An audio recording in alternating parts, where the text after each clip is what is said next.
కృపాభరితుడైన మా యేసు ప్రభువా, మీ అపారమైనటువంటి కనికరము, దయ, దాక్షిణ్యములను బట్టి మిమ్మను స్తుతిస్తూ కీర్తించి మహిమపరుస్తున్నాను. ఈ ఉదయకాలమందు నీ పాదముల చెంత చేరి ప్రభా నీ వాక్యమును ధ్యానించే భాగ్యాన్ని నాకును నా తండ్రి అనేక మంది మీ ప్రియ పిల్లలకును కృప దయచేశారు. మేము మట్టి వారము, ధూళి లాంటి వారము స్వామి, ఎందుకు కొరగాని వారం.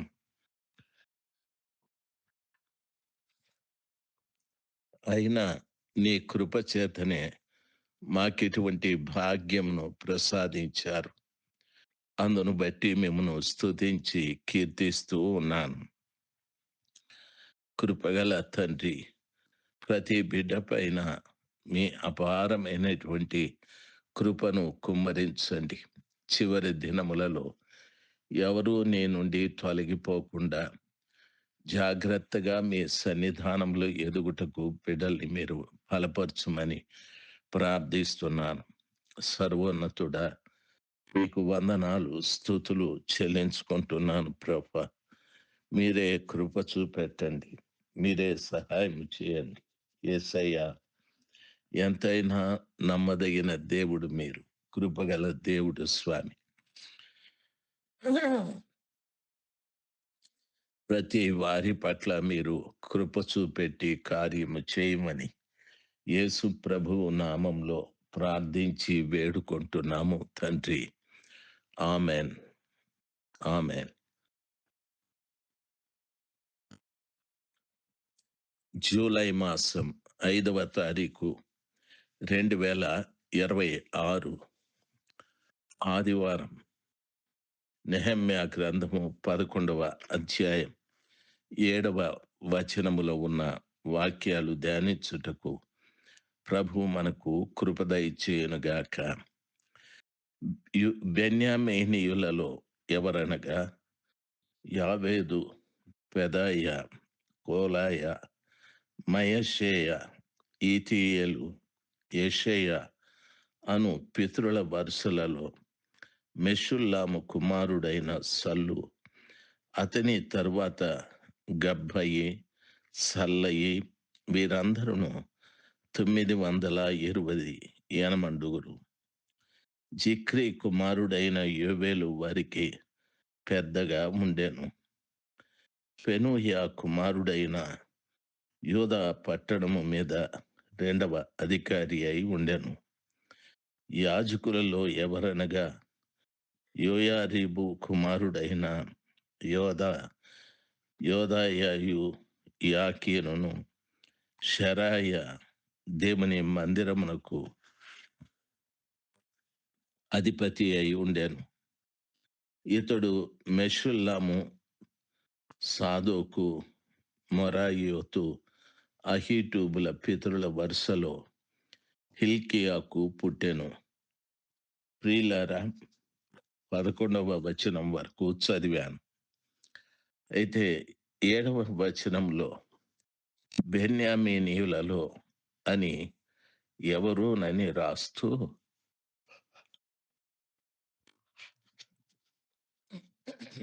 వీరందరూ 920 యనమండుగురు అని చెప్పి వారికి జిక్రీ కుమారుడైన యాబేలు వారికి పెద్దగా ఉండెను అని వాక్యము సెలవిస్తుంది.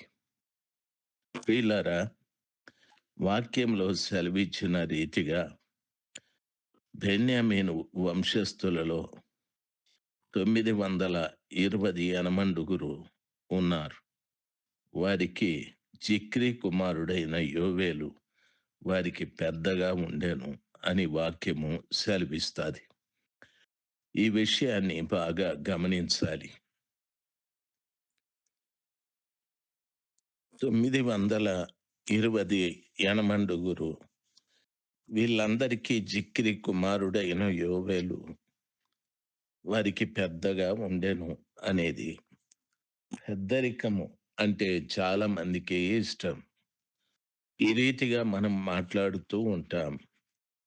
ఈ ఇంట్లో ఇతడే పెద్ద కుమారుడు, లేకపోతే ఇంట్లో ఈమె పెద్ద కుమార్తె అని చెప్తారు. ఇతడి ఇంటికి పెద్దల్లుడు లేక పెద్ద కోడలు అని చెప్తారు. ప్రియులారా, ఈ ఇంట్లో ఇతడు పెద్ద మనవడు, పెద్ద మనవరాలు అని చెప్తారు. ఈ రీతిగా ఈ ఊర్లో ఇతడే పెద్దవాడు, డబ్బున్నవాడు, పలుకుబడి భూమి ఉన్నవాడు. ఈ రీతిగా కొన్నింటికి మనము పెద్దరికము చెప్తూ ఉంటాం. అయితే బైబిలు పద్ధతి ప్రకారంగా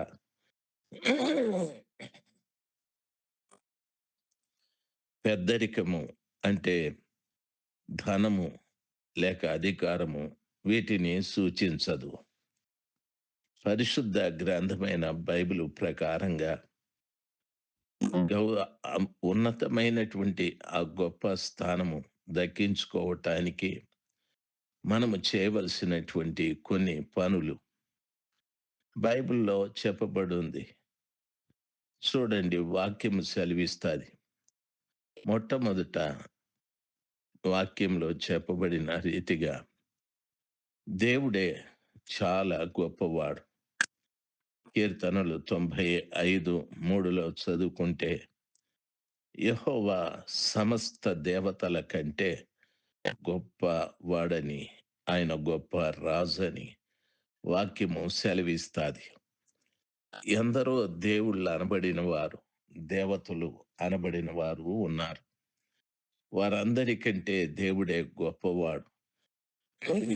ఆయనే గొప్ప రాజు.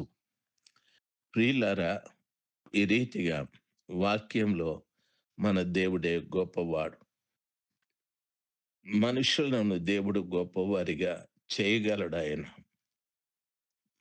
ఆదికాండము 12వ అధ్యాయం 2వ వచనాన్ని చదువుకున్నట్లయితే, దేవుడు అబ్రహాముతో ఆయన్ను పిలిచి చెప్పిన మాట, నిన్ను గొప్ప జనముగా చేస్తాను, నీ నామమును గొప్పదిగా చేస్తాను అని ప్రభుల వారు అబ్రహామును పిలిచాడు.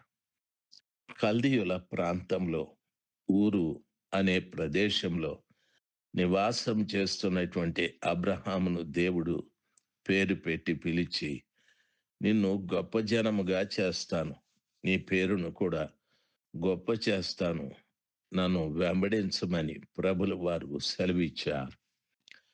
ఆ రీతిగా అబ్రహాముని గొప్ప జనంగా చేశాడు.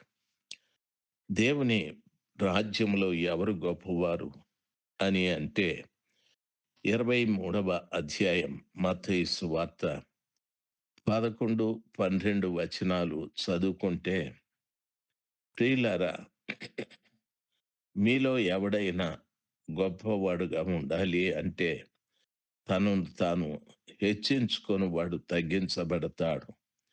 తనను తాను తగ్గించుకొని వాడు హెచ్చించబడతాడని ప్రభుల వారు సెలవిచ్చారు. మనము తగ్గించుకుంటేనే ప్రభు మనల్ని హెచ్చిస్తాడు.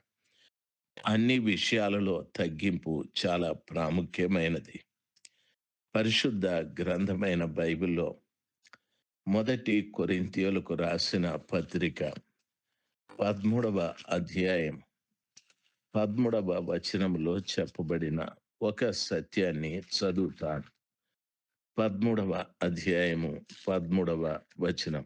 మొదటి కొరింథీయులకు రాసిన ఆ పత్రిక బైబిలు సెలవిస్తాది. కాగా విశ్వాసము, నిరీక్షణ, ప్రేమ ఈ మూడును నిలుచును. వీటిలో శ్రేష్టమైనది ప్రేమయే అని చెప్పాడు. విశ్వాసము, నిరీక్షణ, ప్రేమ ఈ మూడు కూడా నిలుస్తాయి. వీటిలో శ్రేష్టమైనది ప్రేమయే అనని. ఎందుకంటే ప్రేమ లేనివాడనైతే నేను వ్యర్థుడను, బీదలను బీదల పోషణ కొరకు నా ఆస్తి అంతా ఇచ్చినను, కాల్చబడుటకు నా శరీరమును అప్పగించినను, ప్రేమ లేనివాడైతే నాకు ప్రయోజనమేమీ లేదు. ప్రేమ దీర్ఘకాలము సహిస్తాది. దయ చూపిస్తాది. ప్రేమ ఎప్పుడు మత్సరపడదు. ప్రేమ డంబముగా ప్రవర్తించదు. అది ఉప్పొంగదు. అమర్యాదగా నడవదు. స్వప్రయోజనమును విచారించుకొనదు. త్వరగా కోపపడదు. అధికారమును మనసులో ఉంచుకొనదు. దుర్నీతి విషయమై సంతోషపడక సత్యమందు సంతోషిస్తాది. అన్నిటికీ తాలుకుంటాది. అన్నింటినీ నమ్ముతాది. అన్నింటినీ నిరీక్షిస్తాది. అన్నిటినీ ఓర్చుకుంటాది. ప్రేమ శాశ్వత కాలం ఉంటాది. కాబట్టి విశ్వాసము, నిరీక్షణ, ప్రేమ ఈ మూడింటిలో ప్రేమ ఒక్కటే శ్రేష్టమైంది, గొప్పది.